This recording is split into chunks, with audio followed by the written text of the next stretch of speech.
নমস্কার বন্ধুরা, মা ও মেয়ের রান্নাবান্নায় আপনাদের জানাই সবাইকে স্বাগত। আজকের রেসিপি চুরমুর। প্রথমে গোটা মটর, আলু আর ছোলা একসঙ্গে সেদ্ধ করে নিয়েছি একটু লবণ দিয়ে। এদিকে দিয়ে দিলাম লঙ্কা কুচি, ভাজা জিরের গুঁড়ো, ভাজা ধনিয়া গুঁড়ো আর দিয়েছি বিট লবণ।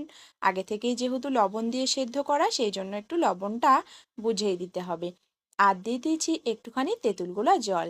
এবার একটু নাড়িয়ে চাড়িয়ে মিলিয়ে নিচ্ছি সমস্ত কিছু। এবার ভালো করে মিলিয়ে নিয়ে ফুচকাগুলোকে একটু ভেঙে দিয়ে দেব। দিয়ে ফুচকার সঙ্গেও ভালো করে মিলিয়ে নেব। এইভাবে একবার বাড়িতে চুরমুর বানিয়ে দেখুন, খুব ভালো লাগবে। শালপাতাতে সার্ভ করে নিলাম। আমরা কিন্তু ছোটবেলায় সবাই কম বেশি স্কুল টিফিনে খেয়েছি। আপনারা কে কে ভালোবাসেন অবশ্যই কমেন্টে জানাবেন। বাড়িতে এইভাবে বানিয়ে দেখুন নিরামিষ পদ্ধতিতে চুরমুর, খুব ভালো লাগবে।